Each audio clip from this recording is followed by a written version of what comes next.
Hemraj has exhibited nationally and internationally at various prestigious galleries.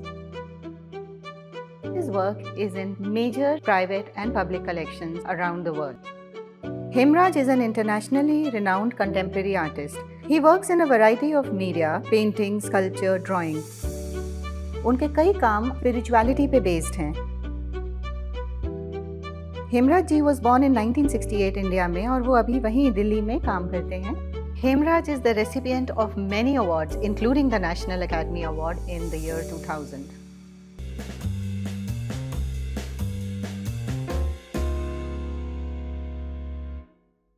Hello and welcome to this edition of Chaibrary.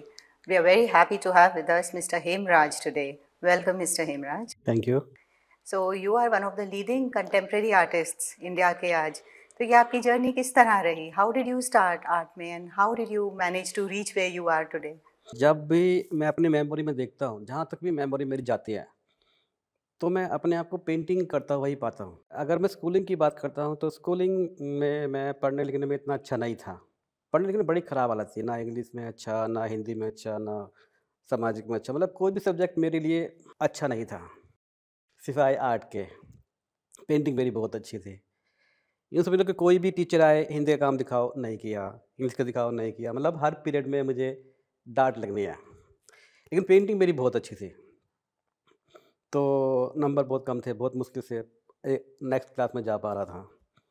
तो मुझे पिताजी को लगता था कि भाई ये क्या करेगा बच्चा, पढ़ता लिखता नहीं है, क्या करें, कैसे करें इसके लिए. उनको विश्वास नहीं था कि करेगा क्या, क्या बनेगा ये. तो मुझे कभी वो काम सिखाने की कोशिश करते, कुछ काम सिखाया जाए, इसको पढ़ेगा नहीं तो इसको काम सिखाएं. तो एक बार उन्होंने मुझे लेडीज़ टेलर की दुकान पे बिठा दिया काम सीखने के लिए. हाँ, कि भाई तू लेडीज़ टेलर का काम सीख ले, तू पढ़ने वाला नहीं है. मैंने कहा ठीक है, लेडीज़ टेलर का काम सीखते हैं. अब मेरे को 1 महीना हो गया वहाँ पर, सिर्फ वो काज बटन लगाना ही सिखा रहा है, कुछ आगे बढ़ ही नहीं रहा. मैंने कहा पिताजी ये तो कुछ सिखा ही नहीं रहा, ये तो काज बटन करना ही सिखा रहा है. मुझे वो काम पसंद नहीं आया, मैंने छोड़ दिया. फिर उन्होंने सोचा चलो भाई कुछ और सिखाते हैं इसको. फिर मुझे बिजली वाला इलेक्ट्रीशियन की दुकान पर बिठा दिया, तू बिजली के काम सीख. तो बिजली का काम सीखने लग गया. तो एक बार वो उस्ताद जी थे हमारे, उन्होंने मुझे, अब तो मशीन से वो दीवारें काटते हैं, उसके अंदर पाइप बिठाते हैं, तो वो हाथ से दीवारें काटनी पड़ती थी छेनी हथौड़ी से. तो मुझे वो दे दिया, तो हेमराज तो ये काट, मैं भी आता हूँ. और वो लंच करने चले गए, मुझे काटने के लिए दे दिया दीवार. मैं काटने लग गया. तो वो काम उसमें बहुत टफ काम था. मुझे लगा यार कोई काम है, उससे भी मैं छेनी हथौड़ी उसकी वहीं पे फेंक आया और घर आ गया. लेकिन पेंटिंग में करता था. मेरे साथ में एक मेरा दोस्त था स्कूल के अंदर, उसकी पेंटिंग मुझसे अच्छी थी.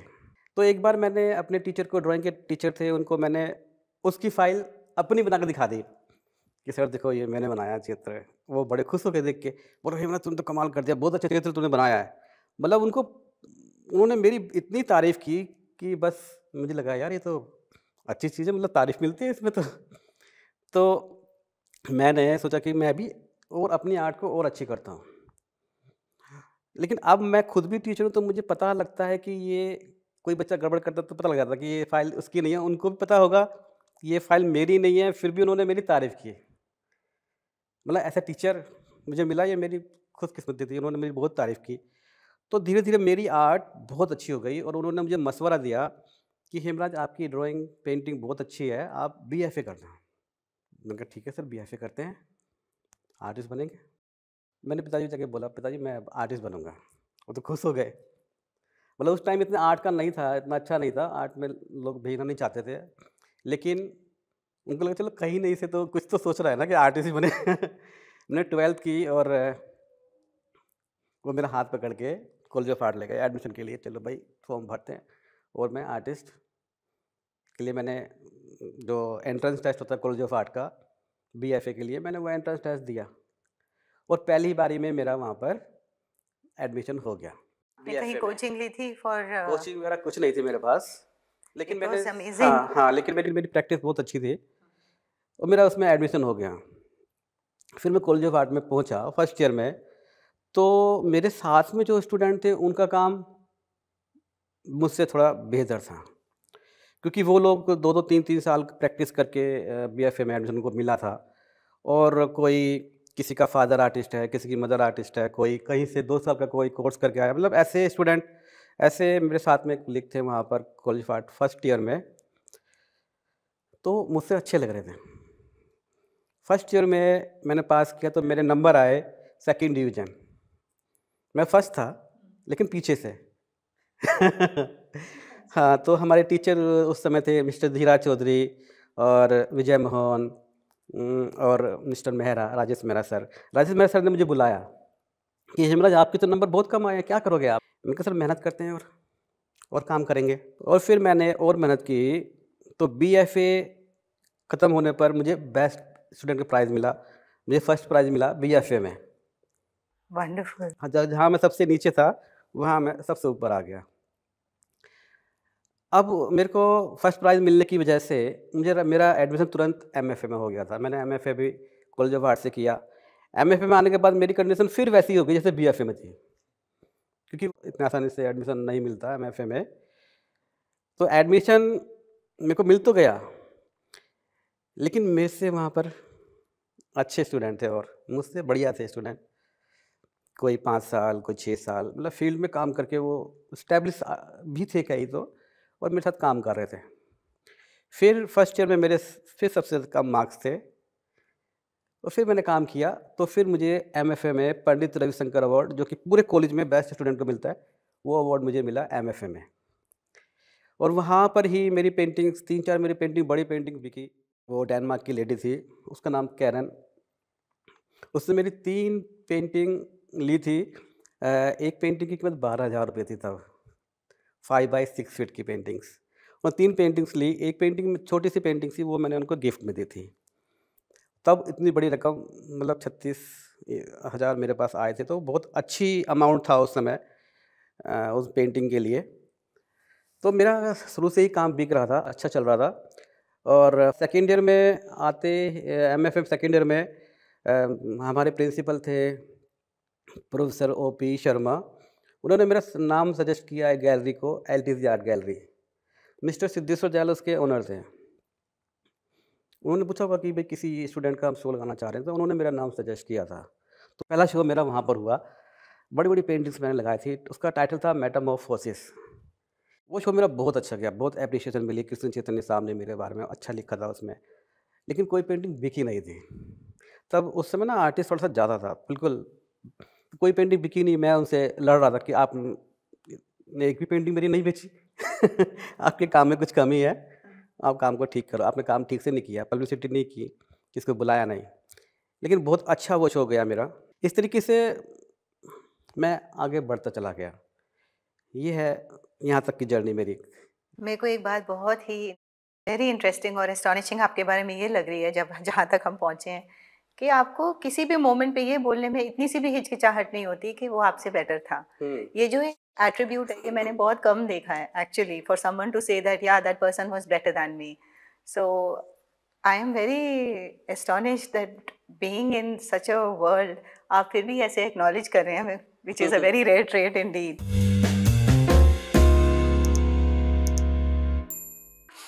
सो I just wanted to ask you, जैसे आपने ये जर्नी शुरू की, हर जगह आप, you are a very self made person, आपने हर जगह कोशिश की, मेहनत की, और फिर आप उत्तीर्ण हुए, आप टॉप किया आपने, एंड आपने हर जगह अपने आप मेहनत के थ्रू आपने अपने आप को प्रूव किया। जी। एंड जैसे मैं आपकी पेंटिंग्स का सारा प्रोग्रेशन देख रही थी, आपने generally you started from figurative which was also very impressive, but धीरे धीरे आपका थोड़ा ये चेंज होता गया, आपका जो झुकाव है it went more towards abstract. तो ऐसा कैसे आपने, ऐसा क्यों और कैसे? देखो, पहले मैंने बड़ी कोशिश करके रियलिस्टिक पेंटिंग्स को सीखा। उसकी जो बारीकियाँ थी, वो मॉडलिंग, वो 3D लेके आना उसके अंदर, वो सीखी मैंने बहुत। रियाज़ के बाद वो चीज़ आई। तो पे आर्ट में क्या होता है कि पहले आप चीज़ों को सीखते हैं। पहले नोइंग होती है, फिर अननोइंग होती है। पहले आपको सीखना है और फिर उसको छोड़ना है। जो छोड़ देगा वो आगे निकलेगा, और जो नहीं छोड़ पाएगा वो वहीं पर ही अटक जाएगा। तो मैंने वो इतनी मेहनत से सीखी, उसको छोड़ना बड़ा टफ था, लेकिन मैंने छोड़ा नहीं उसको।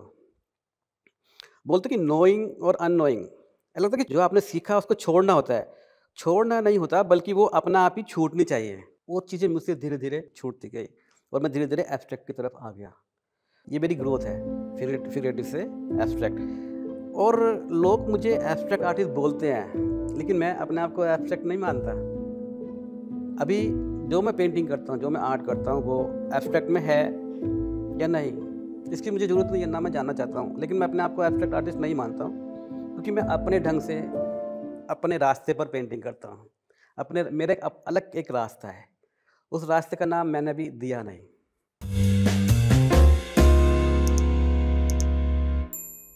आपकी इवन टेक्निक में there was change in your brush work, you are into thick impasto now, so आपको ऐसे लगा that this is a better form of expressing, जो आप फील करते हो उसको आप express, you can present it and express it better अगर आपका उस टेक्निक से you come to this technique?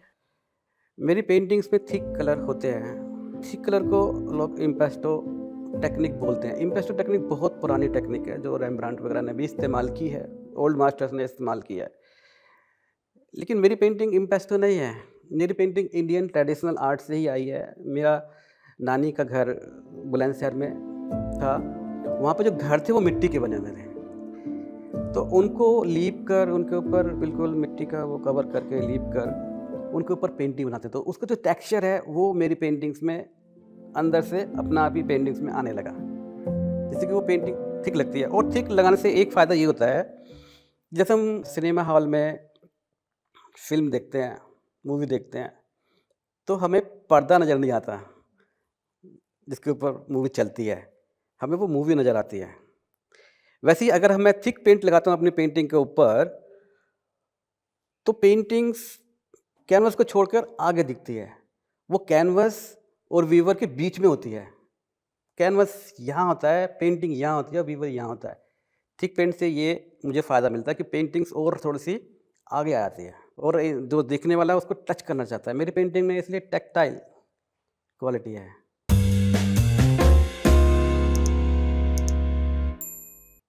That is absolutely true. But then why? What is the reason कि आप oils generally आप कहीं ज़्यादा prefer करते हैं as a medium than any other? देखो, ऑयल पर मेरा रियाज है, मैंने बहुत प्रैक्टिस किया ऑयल के ऊपर। अब मेरी ऑयल से एकदम दोस्ती है। मैं थिक पेंट लगाता हूँ तो वो लोग पूछते हैं, भाई ये आप थिक पेंट लगाते हैं तो सूखता कैसे है इतनी जल्दी? मैं कहता मेरी दोस्ती है यार, मैं बोलता हूँ सूख जा तो सूखता है है ना? लेकिन ऑयल में एक क्वालिटी है जो दूसरे किसी भी मीडियम में नहीं है। ऑयल के अंदर क्या है, जैसा आपने कलर लगाया वो कलर वैसा का वैसा रुकता है, उसमें ज़रा सा भी फ़र्क नहीं आता। लेकिन अगर हम एक्रिलिक या टेम्परा या दूसरे जो भी वाटर मीडियम है उनको लगाएं तो गीला होने पर वो अलग इफ़ेक्ट देते हैं और सूखने पर चेंज होते हैं। तो मेरी पेंटिंग बहुत स्पॉन्टेनियस पेंटिंग है। उसमें इसका टाइम ही नहीं कि पहले बाद में क्या होगा और पहले क्या होगा। मुझे तो वैसा कलर चाहिए था जो वैसा का वैसा ही रुके, चेंज ना हो अपने आप में। तो इसलिए मुझे ऑयल करना ही होता है।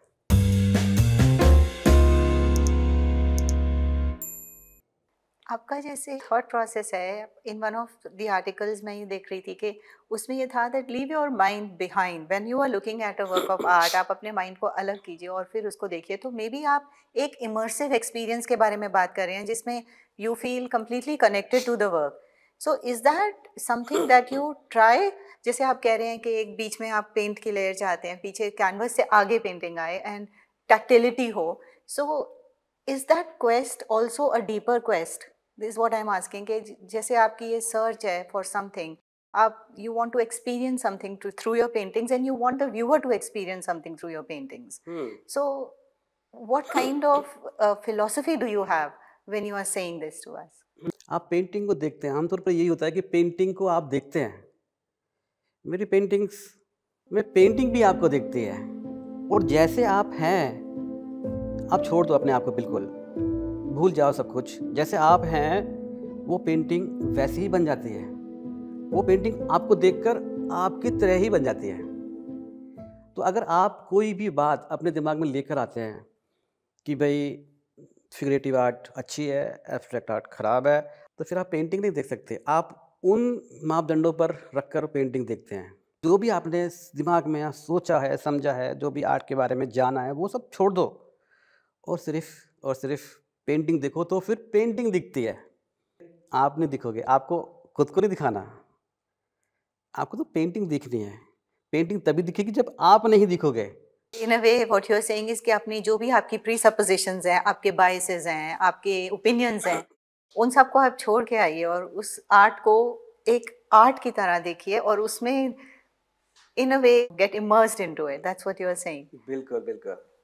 या जी।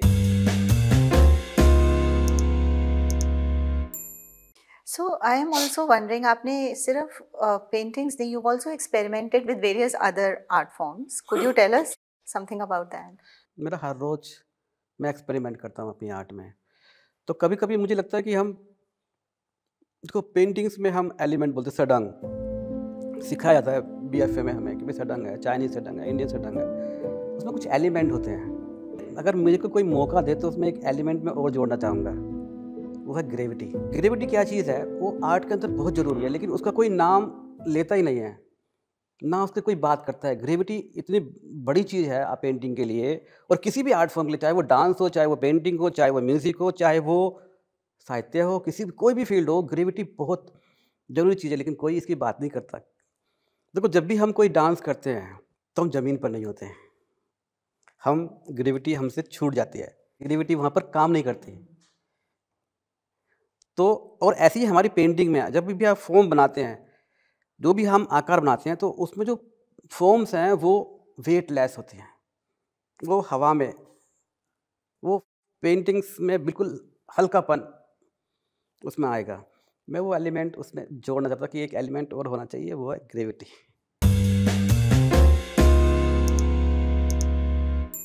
But on the other hand, जैसे आप कह रहे हैं एक वेटलेस फीलिंग आती है and that, but don't you think कि एक मटेरियलिटी भी बहुत ज़रूरी है? आपको ये नहीं लगता एक हैवीनेस भी बहुत ज़रूरी है, जैसे ग्रेविटी इन द रिवर्स, कि वो चीज़ आगे, जैसे आपकी पेंटिंग है वो सब्सटैंशियल और बिल्कुल you know you feel that gravity? Don't you think that is also important? Weight आना चाहिए, पता नहीं लगना चाहिए। लगेगा आपको वेट। देखो, अगर आप भारी फील करते हैं तो समझ लो आपके अंदर कुछ गड़बड़ है। आजकल पाँव ज़मीन पर नहीं पड़ते मेरे, गाना आपने सुना होगा। पाँव ज़मीन पर नहीं पड़ता मतलब वो बिल्कुल हल्का फ़ील कर रहा है, कर रही है, एकदम लाइट वेट एकदम। ऐसे ही काम करते करते मुझे ना एकदम लाइट वेट फ़ील होने लगा खुद में भी, पेंटिंग में तो था ही, खुद में भी वो लाइट वेट फ़ील होने लगा और मैं हवा में आ गया। अब मुझे चाहिए था कि मैं ऊपर से भी चारों तरफ घूम के अपने काम देखूँ। मेरी पेंटिंग अभी 2D है, मुझे लगा कि मैं उनको चारों तरफ से देखूँ, क्योंकि मैं खुद वेटलेस हो गया, अब मैं ऊपर उड़ रहा हूँ, तो मेरे को चाहिए कि मैं चारों तरफ से घूम कर अपनी पेंटिंग्स को देखूँ। तो मैंने फिर स्कल्पचर शुरू किए। अब वो 3D हैं, ऊपर से देख सकता हूँ, उनमें चारों तरफ घूम सकता हूँ। You have executed them in fiberglass, right? Fibre glass. So why did you choose this particular material? ये मटेरियल काफ़ी कंफर्टेबल है असल में, काफ़ी सस्ता मटेरियल है और इसकी लाइफ बहुत ज़्यादा है। लेकिन मेरा तो, और दूसरे मटेरियल में भी इसको बनाऊँगा। अभी ये सिर्फ़ छोटे, ये मेरे जो स्कल्पचर है ये मोनूमेंटल स्कल्पचर है, इनकी हाइट 50 फीट से ऊपर है। बहुत बड़े-बड़े स्कल्पचर हैं। मुझे कोई स्पॉन्सर मिलेगा तो मैं इनको बड़ा बड़ा करूँगा। That is very interesting. हाँ, इनकी जो थी, मेरा जो विचार है ना, जो कॉन्सेप्ट है, ये 50 फीट से ऊपर के स्कल्पचर है। Right. Himraj, talking to you, and I have talked to you earlier also. There was one particular painting about which I am talking, जिसको आपने बहुत अच्छी तरह से describe किया था, जिसमें आपने कहा था कि आप आए और आपने देखा, you mixed with the environment. It was an art camp. और उसमें फिर आपको ऐसे लगा जैसे कि हवन की जो अग्नि है उससे आपने अपने वर्क को एसोसिएट किया, और उसमें फाइनली आपने ये कहा था कि आपको इट्स नॉट कि काम खत्म हो गया, जब आर्टिस्ट को लगता है the work is finished then it is finished. So I can see that you are quite a philosopher, you are quite a poet, you are quite a sensitive person, और आपकी जो आर्ट है it's a way of expressing आपकी अस्तित्व और आपकी पहचान को एक्सप्रेस करने का एक जरिया है। सो what thoughts do you have on this? देखो, पेंटिंग्स, कोई भी पेंटिंग्स, बहुत कुछ डिपेंड करते हैं कि आप कहाँ पर हैं, हमारा कौन सा रास्ता है। सब लोग अपने-अपने रास्ते में ढूँढ रहे हैं, हर कोई अपना रास्ता ढूँढ रहा है, लेकिन मेरे साथ ऐसा नहीं है। मैं जहाँ पर खड़ा हूँ, मेरा रास्ता वहीं से शुरू होता है। जहाँ पर मैं खड़ा हूँ वही तो मेरा रास्ता है, वहीं से तो मैं स्टार्ट करूँगा ना। तो जहाँ पर आप हैं, आपके आस-पास सराउंडिंग क्या चल रहा है, क्या नहीं चल रहा है, इसका तो आपके ऊपर असर होगा ही।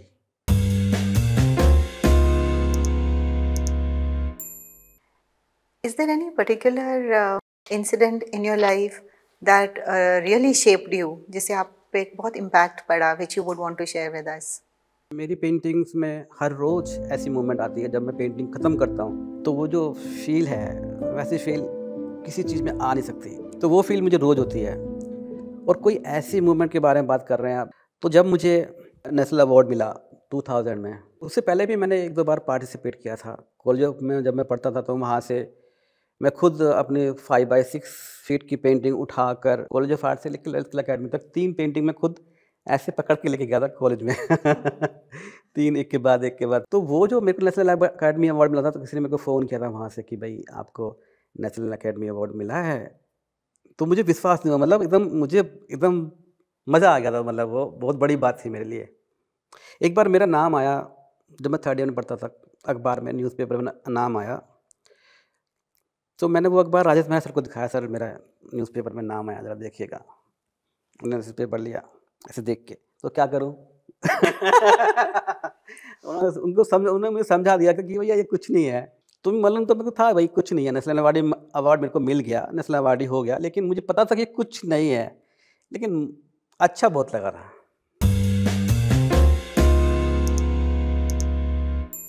आपका जैसे वर्क्स हैं, they are also very spiritual, आप आध्यात्मिकता की तरफ काफ़ी आपका झुकाव है।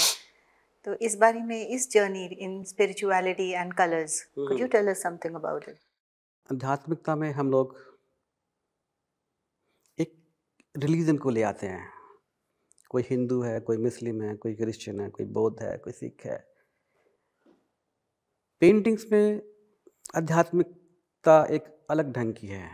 उसका किसी भी धर्म से कुछ भी अटैचमेंट नहीं है, वो एक अलग टाइप की है। जब पेंटिंग्स बनाते हैं, जब पेंटिंग का प्रोसेस चल रहा होता है, तो पेंटिंग्स खुद ही गाइड कर रही होती है कि भाई साहब अब ये कलर लगाइए आप, अब आप ब्लैक लगाइए, अब आप रेड लगाइए, अब आप ग्रीन लगाइए, आप इतना कीजिए, टोन को पीछे लाइए। मतलब वो आप कुछ नहीं कर रहे होते हैं, पेंटिंग्स कर रही होती हैं।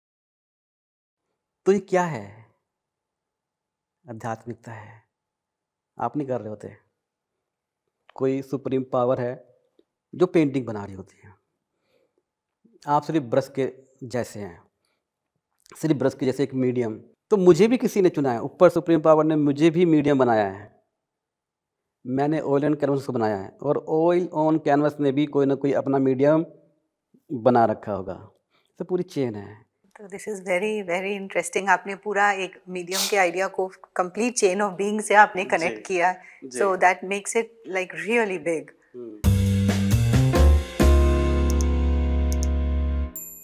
There is another very interesting development जो हम नोटिस कर रहे हैं। फॉर एग्जांपल, आपका जो कलर्स है, कलर्स की जो जक्सटापोजिशन है, वो बहुत ज़्यादा इंटेंस होती जा रही है in the last some years, and that's the first thing.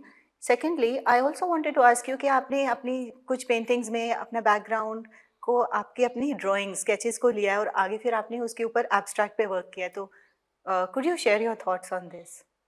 देखो, मैं रोज़ काम करता हूँ। मैं रोज़ छोटी पेपर वर्क करता हूँ, कैनवस करता हूँ, स्कल्पचर करता हूँ, स्केचबुक में काम करता हूँ। हमारे जय झोटिया सर भी कंटिन्यू काम करते रहते थे, लगातार एक के बाद पेंटिंग करते रहते थे। मतलब उनको कभी मैंने खाली बैठे हुए नज़र नहीं देखा, कभी खाली बैठे हों, कभी भी उनको जाओ काम करते नजर आएंगे। तो उनसे मुझे भी आदत पड़ गई उनको देख देखी कि मैं भी कुछ ना कुछ करता रहता हूँ। स्केचबुक मेरी डायरी जैसी है, जैसे लोग डायरी लिखते हैं, मैं भी डायरी, विजुअल डायरी मैं इसको बोलता हूँ, विजुअल डायरी। पहले मैं इसको किसी को दिखाता नहीं था, पेंटिंग बनाया, उसके अंदर ड्राइंग की, पेंटिंग की और रख दी। लेकिन अब मुझे लगता है कि मैं सबके सबके सामने रखूँ अपनी डायरी, देखो। तो मुझे लगता है कि ये एक ऐसा, जैसे हम रोज़ घर के अंदर झाड़ू लगती है, झाड़ू लगा रहे हैं, और झाड़ू लगाते लगाते कोई चीज़ मिल गई, अरे भाई ये तो काम की चीज़ है, और हमने उठा के उसको रख दिया।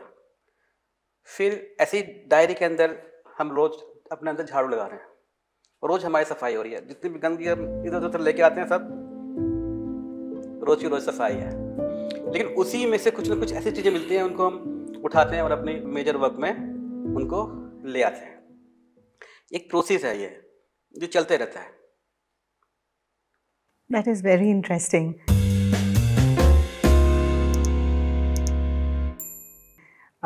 Would you like to talk about some influences in your life? मेरी पेंटिंग्स में शुरू में कुछ और लोग मुझे पसंद थे। शुरू में रैम्ब्रांट, माइकल एंजेलो, लियोनार्डो विंची, जब मैं बीएफए में था मुझे बहुत अच्छे लगते थे। फिर एमएफए में आया तो मुझे पॉल क्ली, मीरो, कैंडेंस्की एब्स्ट्रैक्ट वाले आर्टिस्ट ज़्यादा अच्छे लगे। मुझे टीचर्स ने भी बहुत इन्फ्लुएंस किया, मिस्टर जय जलोटिया, राजेश मेहरा सर, ये काम मुझे बहुत अच्छे लगते थे। एक बार मैं एमएफए में था तो वो मेरे डायरेक्ट प्रोफेसर थे मिस्टर जय जलोटिया, उन्होंने बड़ा कैनवस लगा रखा था 5 बाई 6 फीट का। उन्होंने कहा ये जो आपने ड्राइंग की है ये भाई देखो, ये जो ड्राइंग की है इसमें ना ये लाइनें तार जैसी लग रही हैं, तार मतलब वायर जैसे लग रही हैं, ये ऐसे लगना चाहिए कि धसी हूँ अंदर। उनके ठीक है सर देखते हैं। तो फिर मैं उनके स्टूडियो में गया, कॉलेज में उनका स्टूडियो था छोटा सा, तो वो भी ऐसे ही मेरी तरह वो वायर की तरह वो ड्राइंग करके देख रहे थे। मतलब उनको बात वहाँ खत्म नहीं हुई कि उनको लगा होगा कि मैंने सही कहा कि नहीं कहा। फिर उन्होंने अपने रूम में आकर वैसे ही काम करने के देखें कि ये है क्या, तो फिर उन्होंने कहा नहीं हमरा ठीक है कर मतलब वो ऐसा नहीं कि उन्होंने बोल दिया, आजकल तो क्या है कि बस किचन आके बोल दिया, बात खत्म हो गई। लेकिन वो खुद भी पूरा पक्का ना हो तब तक वो उन्होंने खुद भी करके देखी और फिर बात की। लेकिन एक बात और है कि आप किसी से भी इन्फ्लुएंस हो, इन्फ्लुएंस में और कॉपी में फ़र्क है। मान लो कि आप पिकासो से इंस्पायर हो गए, आपने पिकासो जैसे पेंटिंग कर दी और पिकासो उसके अंदर दिखने लगा अगर, तो फिर आप ख़त्म। इस तरह से आपके अंदर वो पिकासो या जिससे भी आप इन्फ्लुएंस है वो आना चाहिए कि वो पता ना लगे, लेकिन उसकी जो असर है वो दिखे बस। लेकिन एक टाइम बाद अब मुझे लगता है कि आपको और आगे बढ़ने के लिए टीचर्स को भी पीछे छोड़ना पड़ेगा कि भाई साहब अब और आगे की बात, मतलब उनको ही बोलना पड़ेगा यहाँ तक, इससे आगे बढ़ना है तो और आगे। आपको सारे इन्फ्लुएंस ख़त्म हो जाते हैं, फिर तो बस आप ही आप होते हैं। Very well said, I must say.